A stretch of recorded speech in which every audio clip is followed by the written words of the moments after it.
যেহেতু নকআউটটা অনেক বড়, মানে এবার কিন্তু ওয়ার্ল্ড কাপ আপনি হচ্ছে এক মাসে 8টা ম্যাচ খেলবেন, উইচ ইজ আনথিঙ্কেবল আপনি লিগের যদি শিডিউলও চিন্তা করেন।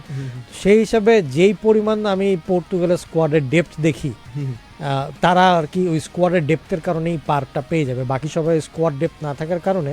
মানে ধরেন যে পর্তুগালের কোচ চাইলে এই সেম প্লেয়ার দিয়ে 3-4 রকমের ফরমেশন খেলাতে পারবে তার যখন যেটা প্রয়োজন পড়বে, এবং এই জিনিসটা আসলে অন্য কোনো কোচের হাতে ওই ফ্রিডমটা নাই। মানে একজনকে বাদ রেখে বাকি 10 জনকে চেঞ্জ করতে পারবে। ও একজন তো খেলতেই হবে, লাইক নরওয়ে। ও একজনকে তো। রুবেদ ভাইয়ের কাছে কোন দলটা? আমি doubtful about most of the teams, but আপনি যদি আমাকে বলেন right now I would pick France, কারণ এমবাপে ছিল না, কালকে ডেম্বেলে হ্যাটট্রিক করে কিন্তু জায়গা পূরণ করে দিয়েছে। একবার অবসর নিয়ে আবার বের হয়ে এসেছে। এটার কারণে একটা ব্যান্টার বলেন বা এক ধরনের ট্রোল বলেন, এটা শিকার সে পুরোপুরি। ধরেন যখন অবসর নিয়ে ফেলবে তারপরও মানুষজন বলবে যে হয়তো দুদিন পর আবার চলে আসবে, হ্যাঁ, যখন দেখবে যে সারা জীবন থাকবে, ট্রোল হইতে থাকবে। Goal FM, the sound of football. Goal FM. ত্রিশে খেলবেন এরকম একটা নিউজ দেখলাম আমরা। তাই মানে আমি এখন পর্যন্ত দেখিনি আমার চোখে পড়ছিল।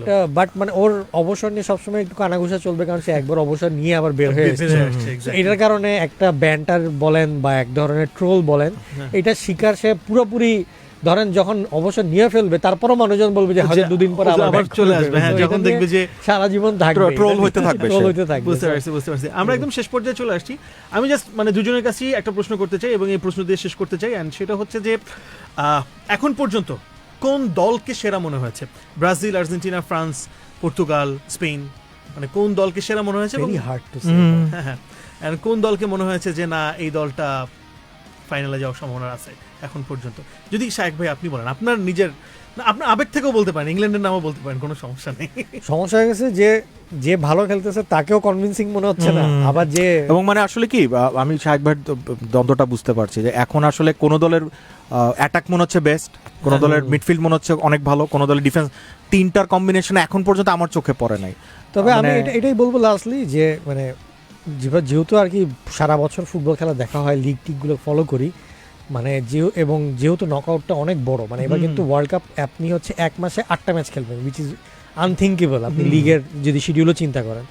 সেই হিসাবে যেই পরিমাণ আমি পর্তুগালের স্কোয়াডের ডেপথ দেখি, তারা আর কি ওই স্কোয়াডের ডেপথের কারণেই পারটা পেয়ে যাবে, বাকি সবাই স্কোয়াড ডেপথ না থাকার কারণে। মানে ধরেন যে পর্তুগালের কোচ চাইলে এই সেম প্লেয়ার দিয়ে 3-4 রকমের ফরমেশন খেলাতে পারবে তার যখন যেটা প্রয়োজন পড়বে, এবং এই জিনিসটা আসলে অন্য কোনো কোচের হাতে ওই ফ্রিডমটা নাই। মানে একজনকে বাদ রেখে বাকি 10 জনকে চেঞ্জ করতে পারবে। ও একজন তো খেলতেই হবে, লাইক নরওয়ে। ও একজনকে তো খেলতে হবে, গোলকিপার না কিন্তু।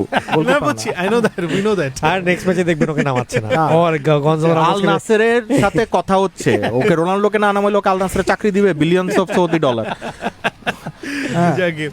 রুবেদ ভাইয়ের কাছে কোন দলটা?